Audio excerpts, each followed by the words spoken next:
당신은 일일 몇 강 하고 계십니까? 어제도 1강, 오늘도 1강. 김경래의 최강 시사 아니겠습니까? 하하하하하 예. 네, 김경래의 최강시사 듣고 계십니다. 북한 얘기 앞서 뉴스 언박싱에서 잠깐 다뤘었는데요. 최근에 연락사무소 폭파 그리고 삐라 관련된 양쪽에 서로 간에 뭐라고 해야 할까요? 이게 보여주기식 그런 싸움이라고 할까요? 거기에 또 대확성기까지 지금 이제 나오고 있습니다. 이 와중에 오늘 아침에 나온 김정은 위원장의 행동 계획 보류, 이 뉴스까지 이제 어떻게 해석을 해야 될지 오늘 전문가 모셨습니다. 오랜만에 뵙는 분입니다. 정의당의 김종대 전 의원 스튜디오에 모셨습니다. 안녕하세요. 네, 안녕하세요. 잘 지내셨어요? 그 선거 이후에 처음이네요. 네, 이제는 저의 시간이 됐어요. 지금까지 남의 시간을 살았는데 네. 이렇게 낙선하고 쉬는 기간은 온전한 자유를 누렸다. 그런 점에서 참 행복했습니다. 너무 초긍정 마인드로. 네. 제가 원래 그런 사람이에요. 지금 선거 얘기를 할 게 아니라 지금 북한 얘기 때문에 저희들이 오늘 모신 거고, 그죠? 일단 오늘 아침 얘기부터 좀 여쭤볼게요. 이게 지금까지 약간 우리랑 전혀 상관없이 폭주하고 있다 이런 느낌이 있었거든요. 네. 폭파하고 삐라 몇백만 잔 준비한다고 하고 이 상황에서 이거 보류하겠다 갑자기 또 그것도 김정은 위원장이 어떻게 해석하십니까 이거는? 그러니까 계속 폭탄 돌리기가 이어진 거죠. 처음엔 김여정 그 부부장이 거의 개인 담화 형식으로 대남 위협을 했어요. 북한의 어떤 당이나 정부의 결정이 아니라 김여정 개인 담화였습니다. 예를 들면 혼자 보기 아까워 내가 말폭탄을 쏘노라. 완전히 감성적인 이런 거 하면서 그럼 구체적 행동은 어떻게 하느냐? 그건 내가 하는 게 아니라 총참모부에 위임했다. 그러니까 총참모부가 이러이러한 행동을 할 거라고 이야기하면서 그걸 바로 한다는 얘기가 아니라 중앙군사위원회 결재를 받을 거다. 이렇게 하면서 또 폭탄 돌리기를 또 합니다. 그러면 중앙군사위원회가 이제 열린 거거든요. 장장 열흘 넘게 이어져 오던 위협 끝에 어제 이제 중앙군사위원회가 열렸는데 그런데 여기서는 또 그 중앙군사위원회가 결재를 총참모부의 그 대남 위협에 대해 결재를 해줘야 되는데 김정은 위원장이 보류시켰다. 이렇게 한 바퀴 삥 돈 거예요. 폭탄이 한 바퀴 삥 돕고 이 과정에서 김여정의 독주를 당과 군이 거의 따라가는 모양새를 취하다가 김정은 위원장이 다 정리해버리는 말하자면 국합 배드캅 이렇게 역할 분담이 돼가지고 이런 것들은 사실 평소에 북한 체제를 비춰봐서는 아주 이례적이고 비정상적인 측면들이죠. 그러니까 이게 다 계획된 것이었는가 그러면은 지금까지의 어떤 액션들이. 네. 그건 그렇다고 거죠. 그렇죠. 그러니까 지금 이거는 그 작년 7월부터 이제 남북 관계가 특히 험악해졌다고 저는 보고 있어요. 그동안은 무증상 감염 상태였던 거예요. 그런데 한 보름 전부터 김여정 담화가 나오면서 이제 발열과 기침이 시작된 거지. 이미 남북 관계는 작년 이맘때쯤이면은 상당한 수준의 어떤 추락 내지는 어떤 그 악화 일로를 걸어왔고 단지 이것이 언제 말이 아닌 행동화되느냐 하는 시점을 점치고 있었는데 그것이 최근에 김여정 담화를 통해 가지고 이제는 말이 아닌 행동이 나오겠구나. 그러니까 행동이 나올 때 되니까 조금 더 일단은 보류시키는 이런 어떤 모양으로 간 거는 앞으로 남북관계 출구는 당분간 찾아지진 않고 계속 대남 위협에 완급 조절하는 양상으로 가는 것이죠. 폭파 이후에 특히 이제 여러 전문가들이 이게 북한이 왜 이러는가, 북한의 경제 상황, 코로나 위기, 등등등, 권력 구도 등등등 여러 가지 이제 해석들을 했습니다. 그런데 김종대 의원의 해석을 듣고 싶은 분들이 있을 것 같아요. 제가 무슨 특별한 건데 간혹 제가 이제 저는 북한에도 다녀왔었고 재작년부터 그 북한이 문재인 대통령한테 화가 많이 나이다 이런 전언들을 좀 했는데 그건 국내 언론에서 많이 대서특필했어요. 그래서 약간 좀 우려되는 부분들은 그때 말씀을 드렸습니다. 그리고 사실은 오래된 일입니다.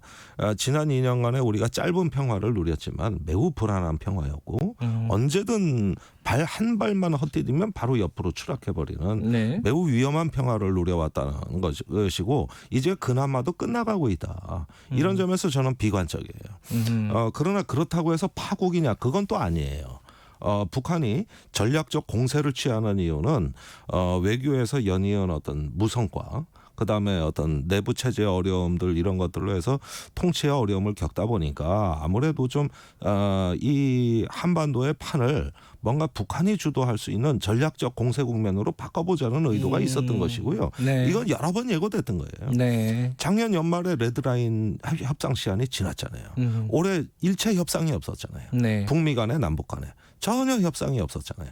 그런 상태로 교착 상태가 반년 이상 지나왔다는 얘기인데 네. 여기서 이제 북한이 내부적으로 차곡차곡 쌓여온 어떤 그 전략적인 판 흔들기 또 우리가 다시 한반도 판을 주도해 보자고 하는 전략적 공세는 예고된 것이다. 그런데 최근에 그것이 일부 행동으로 나온 것이죠. 그런데 이제 그 다음에 궁금한 거는 네. 그런 행동들이 어디까지 갈 것이냐. 왜냐하면은 말씀하셨듯이 우리가 할 게 별로 없잖아요 지금. 네. 미국도 지금 대선 때문에 바쁘고 코로나 때문에 난리인데. 북한에 관심이 없어요. 그러니까 그러면 양쪽 다 뭐 별다르게 해줄 게 없는 상황에서 그럼 더 가면은 뭐 군사적인 도발 네. 뭐 이런 것들까지 가게 되는 거냐. 이런 걱정 어디까지 보십니까? 일단은 뭐 트럼프 정부가 북한에 대한 군사적 압박을 지속하는 한 북한도 어떤 그에 대한 반응으로서 북한식 군사적 압박 이것은 특히 그 대한민국에 집중되리라고 예상이 됩니다. 네. 그러나 미국을 건드리는 선은 아직까지는 주저하는 것 같다. 지금 트럼프 대통령에 대해 북한이 별 말이 없어요. 그러면서 오로지 문재인 대통령과 우리 정부 두들겨 패는 이런 형식으로 전략적 분할을 해버렸습니다. 네. 이게 소위 말하는 통미복남이라고 하는 거고 네. 뭐 이런 어떤 그 전략적인 분할을 통해 가지고 한반도 판을 쥐락펴락하면서 미국에 계속 독촉장을 발송하는 그런 신호가 발신되는 것이죠. 이제 시간이 얼마 없다. 네가 벌려놓은 일 네가 다 정리하고 나가라. 이렇게 트럼프 대통령한테 네. 자꾸 독촉장을 발송하면서 나름대로 북한도 출구를 찾고 있지 않은가 생각이 됩니다. 지금 이제 일단은 보류가 되지만은 네. 뭐 보류는 언제든지 또 해제하면 또 행동에 옮길 수 있는 거 아니겠습니까? 그러니까 그 그죠? 행동에 옮기는 방식은 예. 김정은 위원장은 만류를 했는데 예. 거듭되는 군부의 예. 간언에 의해서 그래 너희들이 청이 그렇다면은 내가 어쩔 수 없이 허락한다는 식으로 아마 이런 식으로 군사 행동이 재개될 가능성이 높습니다. 지금 근데 눈에 딱 보이는 게 뭐 삐라를 막 이렇게 100 몇십만 장 준비해가지고 네. 이렇게 쌓아놓고 준비하고 있고 또 확성기 막 설치하고 있잖아요. 네.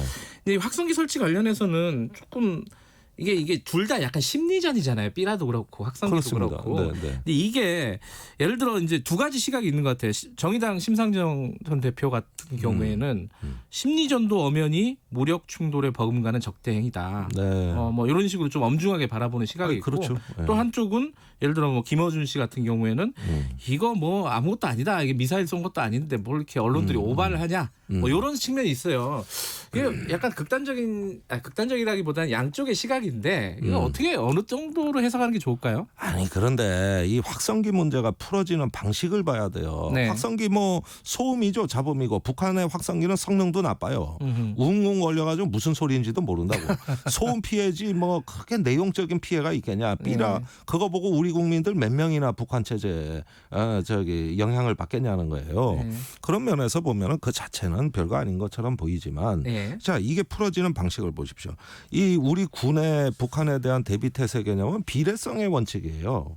북한이 확성기 방송하는데 듣고만 있을 수가 없는 거예요. 북한이 전단 뿌리는데 가만히 있을 수가 없는 거예요. 네. 이게 어떤 확전은 방지하지만 그렇다고 해서 대응을 안 한다 그러면 큰 문책을 네. 또 책임론의 문제가 대두되니까 군도 대응 조치를 할 수밖에 없는 양식으로 남북 대치가 짜여져 있다 이겁니다. 네. 그러면 우리 군이 이제 확성기라든가 전단 살포를 한다고 치자고 네. 어떤 그에 상응한 행동을 한다고 치면은 여기에 북한이 또 상당히 민감한 반응을 보인단 말이죠. 과거에 북한이 우리를 주요로 위협했던 게 뭡니까? 대북 확성기 방송만 제기하면 타격해버리겠다. 그래가지고 박근혜 정부 때 그 김관진 안보실장이 판문점에서 김영철 만나가지고 2박 3일 밤샘 회동해가지고 합의한 게 확성기 방송 중단이에요. 그다음에 4.27 판문점 합의가 2조 1항이 확성기 방송 중단입니다. 이게 양국 간에 이렇게 신뢰와 합의로 이런 게 깨진다는 거고, 깨지면은 우리도 조치를 할 수밖에 없는 거고, 그것이 무력 충돌로 실제 이어진 사례가 2014년에 네. 강원도 경기도 연천에서 그 우리의 대북 전단 풍선을 향해 북한이 고사총을 발사했고, 예. 우리 군이 그거에 응사를 해가지고 대포를 갖다가 북한 진지 상공에다가 수십 발을 쏴버렸습니다. 아니 이렇게 심리전으로 시작은 됐으나 네. 이것이 잘못 관리됐을 때 무력 충돌로 이어지는 걸 수차례 우리가 경험했으면서 이게 남북 관계의 급소에 해당된다. 그런 면에서 이거는 통제돼야 된다는 얘기고, 네. 그걸 심상정 대표가 얘기한 것이죠. 단순히 뭐 소음 그거 뭐 조금 참으면 되지, 삐라 날라오는 거 종이 쪼가리인데, 이렇게 생각하면은 매우 아니한 생각이죠. 남북 관계가 그렇지 않았다는 거예요, 전까지. 보기에는 사소해 보일지 모르지만 급소에 해당될 수가 있다. 급소죠. 네. 네. 그러면요, 지금 우리 쪽 문제, 우리 대북 대북 단체라고 해야 되나요? 그 탈북민 단체들이 계속 보내잖아요. 네. 어제도 뭐 하나 보냈다가 막 얼마나 보냈는지 모르겠는데 이게 우리 쪽 땅에 떨어지고 막 이랬어요. 이거를 법적으로 막 막고 막 지금 우리 사회 내부적으로 좀 혼란이 약간 있지 않습니까? 이건 어떻게 처리를 해야 된다고 보세요? 아니 그런데 나는 왜 언론에서 이 이야기를 안 하는지 모르겠는데. 어떤 얘기? 자, 풍선이 나무에 걸려 강바닥에 있어요. 네. 예, 그다음에 그 쌀 담근 페트병이 수십 개 수백 개가 강과 바다에 마구마구 떨어져요. 북한으로 가는 거 얼마 없어요. 논바닥이 막 떨어진다 그러더라고요. 예. 그리고 바다에 떨어지는 건 더 문제인데, 이게 환경오염이 어장을 다 망친다고. 그거 어떻게 수거할 거야? 페트병 그거 어떻게 다 수거할 거냐고. 그러니까 북한에 날아가는 건 거의 없어요. 10%도 안 돼요. 다 우리 논, 강, 바다의 어장에 다 떨어져 가지고 이거 지금 수거하는데 군 병력이 엄청난 지금 그 노력을 들여야 되는데, 저 대북 경계 쓰기도 바쁜데 이것까지 그 DMZ 안에 누가 그거 수거합니까? 그래서 엄청난 환경 오염인데 이거를 폐기물 관리법 위반. 그걸로 한다고는 했잖아요, 정부 방침이. 이래가지고 손해배상을 다 청구해야 됩니다. 거기에다가 북한에 날려보내는 전단이라든가 그 선전물 내용이 아주 그 혐오스러운 적대 감정 위주로 채워져 있는데, 과거에 냉전 시대 동서독이 그 심리전을 했어요. 서독의 삐라가 아주 효과를 봤는데 동독의 체제 공격이 단 한 건도 없었습니다. 그런데 지금 저렇게 북한에 날려보내는 민간 단체들의 전단 같은 거를 서독이 동독한테 뿌렸으면 독일 통일이 안 됐어요. 신뢰와 진실을 무기로 해서 심리전을 하는 건데, 지금 심리전은 비방이거든요. 근데 표현의 자유, 현직 판사도 그런 얘기 했다 그러는데 그거 어떻게 보세요? 표현의 자유는 무슨 그러면 극장에서 다 영화 보고 있는데 불이야 누가 외치면 그거 표현의 자유입니까? 사람 혼란에 빠뜨리고 누군가는 희생이 되는 거예요. 표현의 자유라는 건 뭐냐면 긍정적 가치에 대한 표현의 자유가 있는 것이지 아무거나 표현의 자유가 있는 겁니까? 그러니까 이런 점에서 표현의 자유에 대한 해석은 뭐냐면 우리 사회에 어떤 그 적극적이고 창조적이고 긍정적인 의사 표현의 자유가 있는 것이지. 아니 적대 갈등 혐오 조장하고 또 그걸로 분쟁이 일어나는데 그게 어떻게 표현의 자유입니까? 그건 말도 안 되는 얘기들을. 이재명 지사처럼 이렇게 막 그 수사 의뢰하고 그 압류하고 이거 찬성하십니까? 아니 이거는 분명히 어떤 접경 지역 주민들에게 생존의 위협이기 때문에 생존권 수호 차원에서 이건 강력히 대처해야 된다. 그 점에서는 진즉했어야지. 사실 뒷북치는 게 문제지 이걸 방치해 놓은 그게 문제죠 여태까지. 알겠습니다. 시간이 아이고야 30초밖에 안 남았네. 볼턴 해고를 어떻게 보셨는지 30초 만에 정리해 줄 수 있으신가요? 이 워싱턴의 관료 정치에 진면목을 봤다. 권력 정치의 노예가 돼가지고 저 사람들의 어떤 정략적인 대북 접근에 그 트럼프 행정부의 대북 접근에 결국은 성과를 못 만들고 한반도가 워싱턴의 정략의 희생물이 될 수도 있다는데 저는 비애감을 느낍니다. 이거 처음부터 이걸 여쭤봤어야 되네. 그걸로 했어요. 그거를. 다음에 한번 또 모셔서 사태가 좀 진전이 되면은 이 얘기도 해보겠습니다. 오늘 여기까지 듣겠습니다. 오랜만에 뵈서 반가웠습니다. 고맙습니다. 감사합니다. 정의당의 김종대 전 의원이었습니다. 김경래 최강시사 1분 여기까지고요. 잠시 후 2부에서는 정치권 얘기 준비되어 있습니다. 잠시 후 8시에 뵙겠습니다.